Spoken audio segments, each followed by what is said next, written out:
Hello friends, beautiful ज़िंदगी में आपका स्वागत है।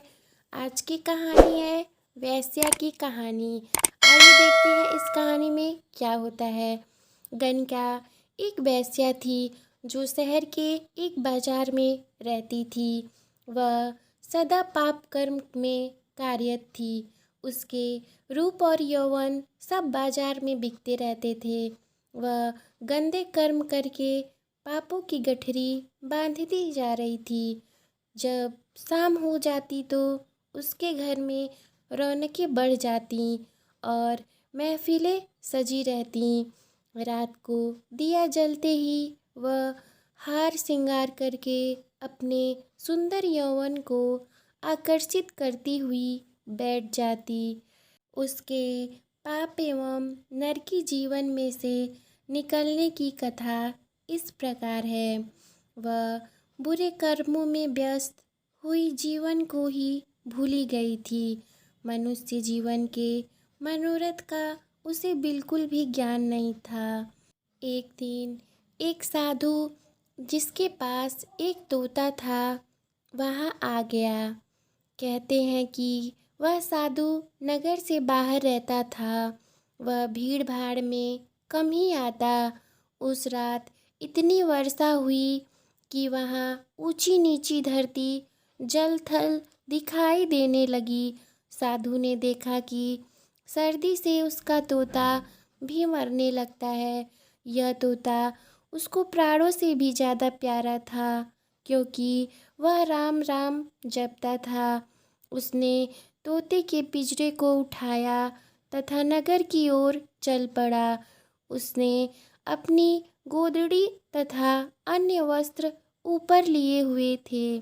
कुदरत की शक्ति का मुकाबला करना उसके वश से बाहर था। वह पैदल चलता हुआ नगर आ गया पर कोई ठिकाना न मिला। रात का समय था। सब लोग अपने अपने घरों में द्वार बंद करके बैठे हुए थे। बहुत घूमने फिरने पर भी साधु को कोई ठिकाना न मिला। वह चलता रहा। गणिका का घर आया। दिया जल रहा था। द्वार भी खुला हुआ था। वह राम का नाम लेकर भीतर चला गया। गणिका उसे देखकर मन ही मन बहुत प्रसन्न हुई। उसने सोचा कि वर्षा और तूफान में भी उसके पास ग्राहक आ रहे हैं जो उसके तन का सौदा करके और उसको पैसे देंगे। उसने बड़ी खुशी से कहा, आओ मेरी आँखों में बैठो, मैं आपका रास्ता देख रही थी। गणिका की यह बात सुनकर और उसके रूप तथा श्रृंगार को देखकर साधु बड़ा हैरान हुआ। साधु ने गणिका से कहा, पुत्री, बाहर वर्षा बहुत हो रही है जिस कारण मेरी झोपड़ी बह गई है। मैं अपने तोते सहित सहारा लेने आया हूँ। पुत्री शब्द सुनकर गणिका का पापी मन काँप उठा।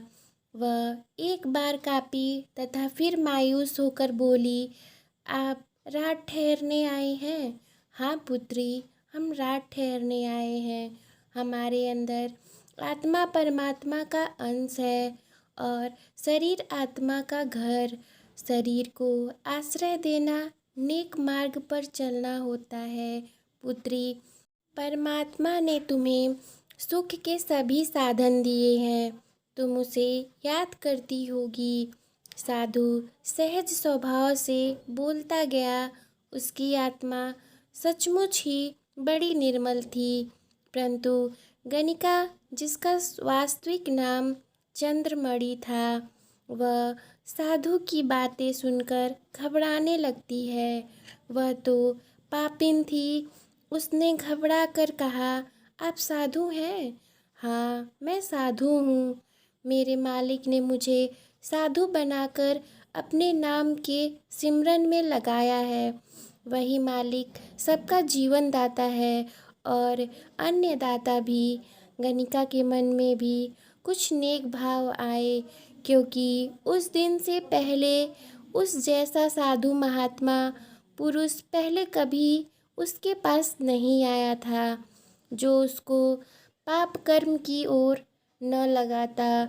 उसके पास वही पुरुष आते जो उसके तन का सौदा करके उसके मैले मन पर और अधिक मैल फेंक देते। उस दिन गणिका सुबह स्नान करके घूमती रही। वर्षा अभी भी हो रही थी। आप साधु हैं, भगवान के भक्त, ठीक है, आओ बैठो और भीगे वस्त्र उतारकर दूसरे वस्त्र पहन लो। गणिका को शायद जीवन में पहली बार किसी साधु की सेवा करने का अवसर मिला। आओ, क्या पता मेरे जीवन में ऐसी घटना फिर हो या ना हो। यह कहकर उसने साधु के भीगे वस्त्र उतरवाए और उसे गर्म वस्त्र दिए। उसने साधु और तोते के लिए आग जलाई। जब वह गर्म होकर अपने आप को ठीक अनुभव करने लगे तो तोते ने अपनी आदत अनुसार राम का नाम लेना शुरू कर दिया। गणिका को उनकी बातें अनोखी लगीं। उसने साधु से पूछा, महाराज भोजन करेंगे? हाँ पुत्री, मैं भी भूखा हूँ और यह पंछी भी भूखा है। जो भगवान ने हमारी किस्मत में लिखा है वह देगा, आज नहीं तो कल। उसकी जैसी इच्छा है वैसा ही होना है। साधु ने उत्तर दिया, मेरे पास जो कुछ है उसको स्वीकार करें, पर मैं गणिका वेश्या हूँ जिसे इस घर में आए 12 साल हो गए। पुरुषों के मन की खुशियाँ पूरी करती रही हूँ। मैं तो पापिन हूँ, पापिन के घर का भोजन। गणिका ने कहा। उसके चेहरे पर गंभीरता आ गई। शायद उसके जीवन में यह पहली घटना थी। साधु ने देखा गणिका ने अपने पाप कर्मों को अनुभव कर लिया है, अब उसको उपदेश देना ठीक है। साधु ने कहा, तुम्हारा दिया भोजन मुझे स्वीकार होगा। इस जगत में माया का प्रवेश है, माया का प्रभाव जब जीव पर पड़ता है तो वो भगवान को भूलकर काम, क्रोध और मोह में फंस जाता है। जीवन मार्ग से दूर हो जाता है, राम नाम का सिमरन नहीं करता। कुछ ऐसे पुरुष होते हैं जो अपने ही स्वार्थ के लिए किसी दूसरे को कुमार्ग पर भेज देते हैं। ऐसा ही जगत का दस्तूर है बिटिया। ठीक है महाराज, आप सत्य कहते हैं। पुरुषों ने ही मुझे कुमार्ग पर डाला है। मैं पापिन हूँ, पर पापिन होने का ज्ञान मुझे आपके ही दर्शन करने पर हुआ है। जब आपने मुझे पुत्री कहा, मेरे घर में चाहे जवान आए चाहे बूढ़ा, कभी मुझे बहन या पुत्री किसी ने नहीं कहा। ना ही मुझे पता है कि मेरी माँ कौन थी और पिता कौन। बस ऐसे ही जीवन व्यतीत होने लगा।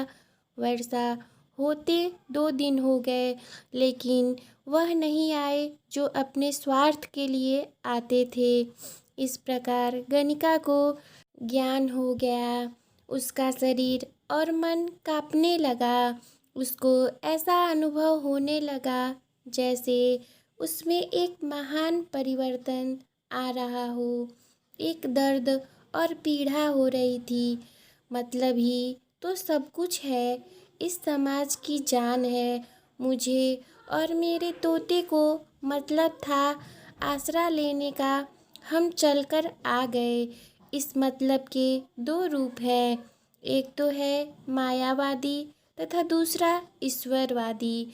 अगर जीवन को यह मतलब हो कि उसका जीवन अच्छा बने तो वह राम नाम का सिमरन करने लिए साधु संतों और नेक पुरुषों की संगत करे, सेवा का भाव अपने मन में रखे, धर्म और समाज की मर्यादा कायम रखे तो ठीक है। देख पुत्री, अगर तुमने एक पति धारण किया होता उसकी सेवा करती, उससे ही तन और मन की ज़रूरत पूरी किया करती, तो बच्चे होते, बच्चों और पति की सुख शांति के लिए पूजा पाठ करती। सभी तुझे देवी कहते। जीव कर्म से जाना जाता है, शरीर से नहीं। इसलिए भला है जो बीत गया सो बीत गया, आगे से नेक मार्ग पर चलना। भगवान जिनसे जीवन दिया है वह रोजी रोटी भी जरूर देगा। साधु संगत का ऐसा फल है कि जो गणिका के मन पर प्रभाव डाल गया, वह सारी सारी रात सत्संग करती रहती। अगले दिन वर्षा बंद हो गई, आकाश बिल्कुल साफ हो गया। धूप निकली तो साधु ने चलने की तैयारी की। तब गणिका ने प्रार्थना की, महाराज मुझ पर एक उपकार करो, यह तोता दे जाओ। मैं इससे राम नाम सुना करूँगी, इसको पढ़ाया करूँगी।